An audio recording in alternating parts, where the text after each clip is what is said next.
शिवसेना उद्धव बाळासाहेब ठाकरे पक्षाचे लोकसभेतील एकूण खासदार आहेत 9. 9चे 2/3 म्हणजे 6. आता हा 2/3 आकडा आला कुठून? तर तो आकडा आला पक्षांतरबंदी कायद्यातून. कायदा आहे 1985 सालचा, त्यात दुरुस्ती केली 2003 साली. बरं, कायदा करायची गरज का पडली? तर 70च्या दशकात गयालाल नावाचा उमेदवार हरियाणा राज्यातील हसनपूर मतदारसंघातून निवडून आला होता. काँग्रेसच्या उमेदवाराला पराभूत करून हे महोदय निवडून आले होते. निवडणुकीनंतर सत्तेची समीकरणं जुळत नव्हती. गयालाल तेव्हा काँग्रेसमध्ये गेला. त्यानंतर अपक्ष आमदारांनी स्थापन केलेल्या युनायटेड फ्रंटमध्ये गेला. त्यानंतर पुन्हा काँग्रेस, पुन्हा युनायटेड फ्रंट आणि शेवटी हा प्रवास काँग्रेसमध्ये येऊन थांबला. इतके सगळे पक्षप्रवेश अगदी 24 तासात केले गेले. तेव्हा राव बिरेंदर यांनी त्यांना वक्तव्य केलं की गयाराम अब आयाराम है. तेव्हापासून आयाराम गयाराम संस्कृती असा शब्दप्रयोग रूढ झाला. हा सगळा इतिहास सांगण्याचं कारण म्हणजे शिवसेना उद्धव बाळासाहेब ठाकरे पक्षातील फूट. अलीकडच्या काळातील पक्षफुटीच्या घटना पाहता तो गयालाल बरा अशी म्हणण्याची वेळ आता आपल्याला आली आहे. पण तो आपला मुद्दा नाही. आजच्या व्हिडिओचा विषय आहे कोणते खासदार उद्धव ठाकरेंना सोडणार आहेत आणि त्यामागची कारण काय आहेत. बरं, पक्ष सोडून दुसऱ्या पक्षात विलीन होणार की पक्षावरच दावा ठोकणार, या सगळ्याची माहिती आणि आतापर्यंत काय घडलंय हे आपण या व्हिडिओतून जाणून घेऊ. नमस्कार, मी श्रीकांत आणि तुम्ही पाहताय शिरस्ता. तर रात्रभरात बऱ्याच महत्वाच्या घडामोडी घडून आल्यात. शिवसेना उद्धव बाळासाहेब ठाकरे पक्षातील फूट आता निश्चित झाली आहे. खरं तर काही दिवसापूर्वी उद्धव ठाकरेंनी मातोश्रीवर खासदारांची बैठक बोलावली होती. त्याला 5 खासदार अनुपस्थित होते. ते ऑनलाईन हजर असल्याच्या बातम्या आल्या, मात्र त्यात कितपत तथ्य होतं हे आपल्याला सांगता येणार नाही. फुटणारे सर्वच खासदार दिल्लीला रवाना झालेत. संजय राऊतांनी एक धक्कादायक पोस्ट सोशल मीडियावर केली. महाराष्ट्रातील खासदारांना विकत घेण्यासाठी आज रात्री प्रत्येकी 15 कोटींचा ऍडव्हान्स देण्यात येत असल्याची माहिती धक्कादायक आणि घृणास्पद आहे. त्यामुळे ज्या ऑपरेशन टायगरची बऱ्याच दिवस चर्चा होती ते आता प्रत्यक्षात येत आहे.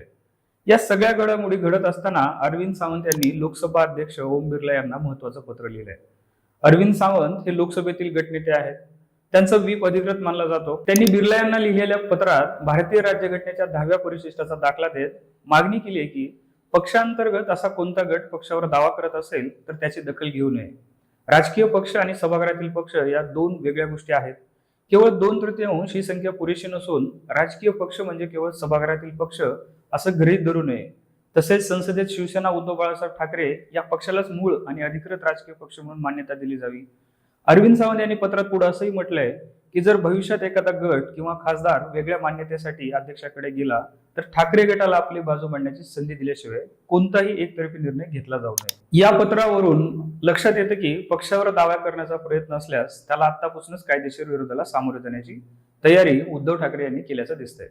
ज्या 2 खासदारांमुळे ऑपरेशन टायगर पूर्णत्वास जात नव्हतं त्यांची नावं यात आहेत. ते 2 खासदार म्हणजे ओमराजे निंबाळकर आणि परभणीचे संजय जाधव. ओमराजे निंबाळकर शिंदे सेनेत गेल्यास उद्धव ठाकरेंना मोठा धक्का मानला जाईल. धाराशिव लोकसभा मतदारसंघातील मोठा जनसंपर्क आणि संघटनात्मक बांधणी या दोन्ही आघाड्यावर ओमराजेंचं प्रभावी काम आहे. त्यामुळे ओमराजेंचं पक्ष सोडून जाणं म्हणजे हक्काच्या मतदारसंघावरचा दावा सोडण्यासारखं आहे.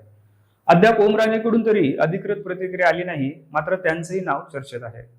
त्यासोबतच परभणीचे खासदार संजय जाधव हे देखील पक्षाला सोडचिठ्ठी देणार असं म्हणलं जात आहे.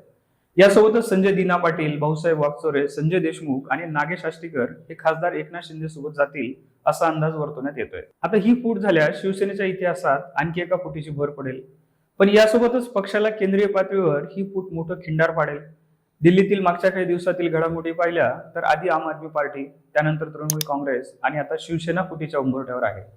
अशा घटनांनी पक्षांतरबंदी कायद्यातील त्रुटी समोर येत आहेत. भविष्यात कोणीही स्वतंत्र गट स्थापन करून पक्षावरच दावा दाखल करण्याचा पायंडा अलीकडच्या काळात पडलाय. त्यातच सर्वोच्च न्यायालयात शिवसेना आणि राष्ट्रवादी काँग्रेसच्या पक्षफुटीच्या केसमध्ये अद्याप निकाल लागला नाही. जोर हा निकाल लागत नाही तोपर्यंत वाहत्या गंगेत हात धुवून घेण्याचे प्रयत्न सगळीकडेच होताना दिसत आहेत. आता एवढंच पाहणं महत्वाचं आहे की फुटणारे खासदार शिंदेच्या शिवसेनेत विलीन होणार की उद्धव ठाकरेंच्या शिवसेनेवर दावा करणार.